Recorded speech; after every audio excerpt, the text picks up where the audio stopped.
Coming up in this edition of Oliver North's America, Tim Murtaugh on where America's economy is heading.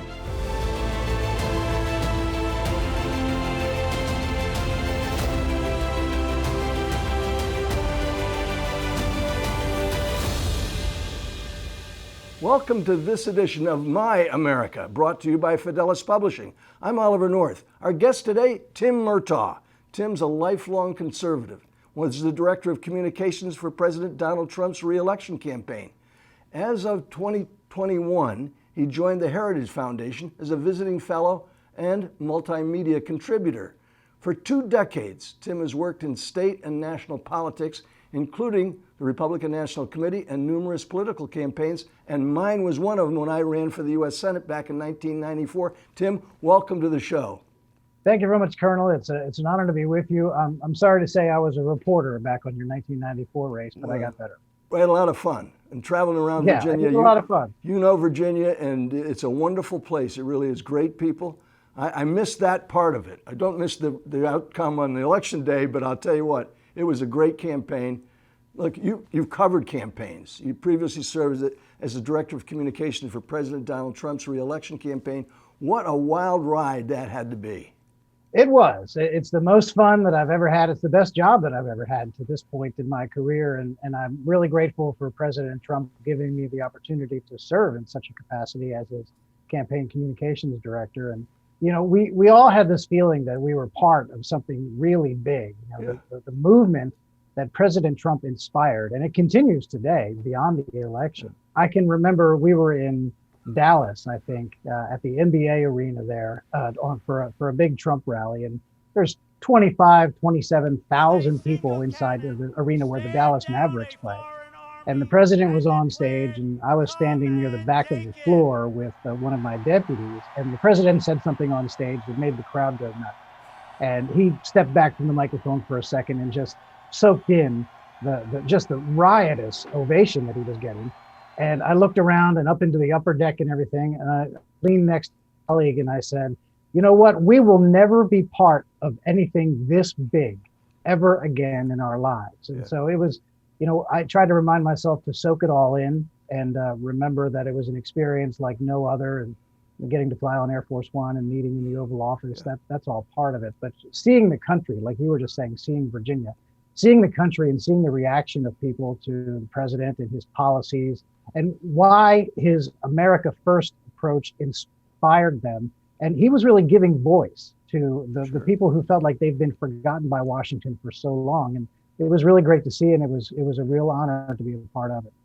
Tim, since you've been at Heritage, your first column for the newsletter, the Daily Signal, was about the Keystone XL pipeline, and your premise that Joe Biden's cancellation is just a symbolic gift to the environmental activists and won't actually help the environment. Tell us why. Yeah, it's just virtue signaling on Joe Biden's part. He promised during the campaign that he would cancel the Keystone XL pipeline. And so he made good on his promise to the environmental extremists who were supporting him during the campaign. But if you look at it, it really is nothing more than a symbolic victory. And in effect, the joke is on the environmentalists, because it will have a detrimental effect on the environment if history is any judge. That oil is not going to stop coming from Canada. It's not. You know, if stopping the pipeline would stop the oil, he might have an argument for environmental protection, but he doesn't. That oil is still going to come in. It's going to go onto trucks and onto the rails. And historically and statistically, those are far more dangerous. They have far higher rates of accidents, trucks and railways, and far higher rates of actual spillage of the oil. So that oil is coming into the country anyway. It's just going to be coming in by a more dangerous means. And so Joe Biden was willing to sacrifice 11,000 jobs here in this country, 1,000 people who were already working and then laid off immediately because of the cancellation, and 10,000 jobs that will now never be created. And he was willing to make that trade, make the environmentalists happy for an environmental that really has a detrimental impact in exchange for 11,000 American jobs. Pretty bad trade in my view, and really just virtue signaling on Joe Biden's behalf. It seems to me that what's happening is that Biden is simply attempting to roll back everything that Donald Trump did, whether it was domestically or internationally. Am I getting this wrong? No, you've got it exactly right. And I think, I'm still in touch with a lot. Before the campaign, I served for 2 years in the Trump administration under Agriculture Secretary Sonny Perdue as his communications director. And I talked to career federal employees, not political ones, but career people who have been in the government for a long time. And the Biden team is coming in and just overturning Trump policies out of hand because they have the Trump label on them and reverting in many cases back to the way things were done during the Obama years. And it's almost just out of spite, simply because they don't like President Trump. And so they're undoing everything he did just because.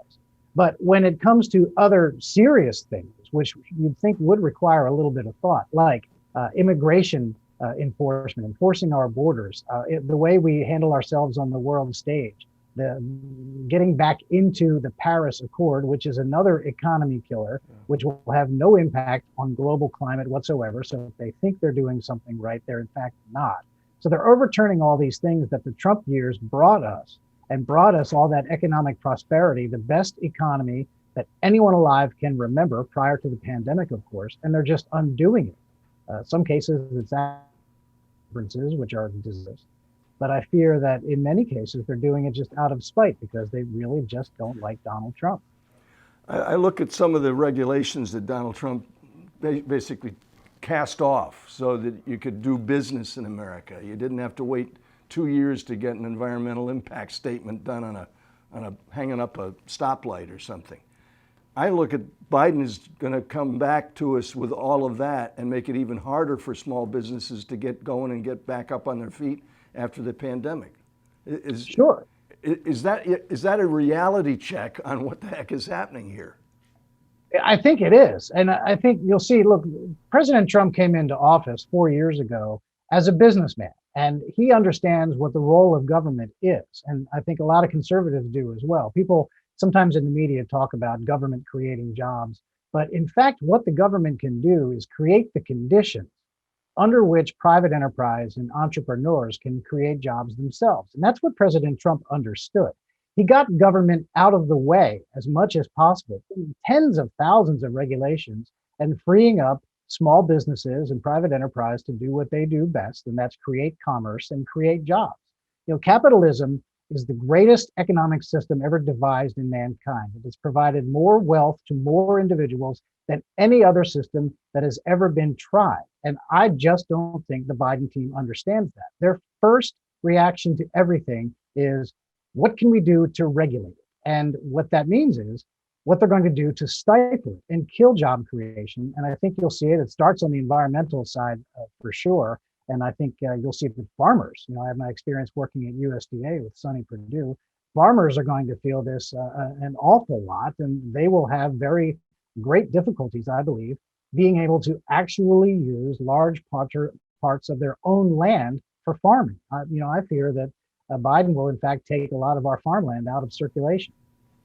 I live on the side of a mountain along the Shenandoah River. I'm sure that's going to be declared to be a wetlands, even though we're 600 feet above the river. Look at American people are concerned about where we're headed in taxes. We expecting taxes to go up for this year, or is that coming down the line afterwards? Well, I think he's going to have to get Congress to go along, and the way Congress is currently made up, he will probably be able to get some tax increases through. And what he promised during the campaign, and a lot of these things should not come as a surprise to anybody, because as we tried to point out during the campaign, this is actually what he was running on. So when he's doing these things, we should realize this is what he told us he was going to do. And so, yes, taxes, absolutely. I think that Joe Biden will attempt to increase taxes by the largest amount in American history. And speaking of private enterprise and business, he's going to also try to raise the corporate tax. And what President Trump got it down, and that frees up a lot of capital for businesses to expand and create jobs. Biden wants to raise that. And I think the number he wants to raise it to is 29% for the corporate tax. And if you look at China, for example, China's corporate tax, their effective rate is 25%. So Biden would actually make it more expensive to do business in the United States of America than it is in China. And you want to talk about creating an uneven playing field. That's exactly what Joe Biden is all about. He views taxes as punitive, He views people who are successful, those folks have to be punished and pay more. And that, of course, hurts job creation and it hurts the overall economy. It's what I was talking about.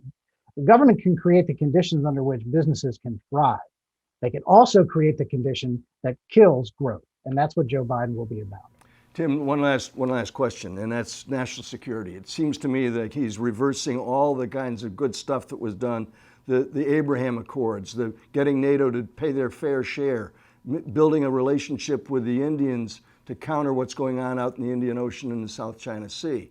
All of those kinds of things appear to be stopping. He's even held up the arms that have already been paid for by the Saudis and by the United Arab Emirates. Where do you see that going?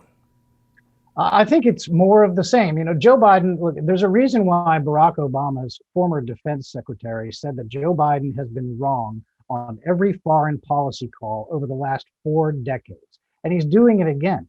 These kinds of actions are the sorts of things that will make you popular inside the faculty lounges at the Ivy League or in the halls of the various salons in Europe. But they're not going to actually do the United States any good. That's what President Trump always projected was America first and American strength. And if Joe Biden thinks that he's going to sort of acquiesce to these adversarial foreign powers and that they will suddenly decide to be nice guys and get along with the world community, he's incredibly naive. And so it's not only on the world stage, but also here at home. Look what he's doing with immigration. When you advertise that you're going to give amnesty to illegal immigrants who are already here in this country, illegal aliens, and you say that you're not going to deport anyone who comes here illegally, what do you think is going to happen? And then the White House trying to pretend like this massive swarm of people and largely children who have just arrived on our southern border, like it's a surprise to them. They spent all this time talking about kids in cages and how awful that was during the campaign. And now they've got triple the number of children in those very same facilities along the southern border than ever were during the Trump administration. And it's because they've turned on the welcome sign and they've said, come on in. And they wonder why there's a flood of people coming to our southern border. And so that's a national security concern, particularly during COVID. And it's also an economic concern because all those folks coming in, granted amnesty, will compete for jobs with Americans who need jobs coming out of an economic downturn. Tim, my thanks for you being with us today and providing some facts that our fellow Americans can use in these challenging times. I look forward to you joining us again. Thank you very much, Colonel. It is an honor to be with you. You're kind, brother. Semper Fi. Friends, if this broadcast has been informative, helpful, or encouraging, take time now to subscribe or comment and let me know what's on your mind. By doing so, you may become part of this historical record of how America persevered and once again prospered. Until next time, remember, Semper Fidelis is more than a slogan for U.S. Marines. Always faithful is a way of life.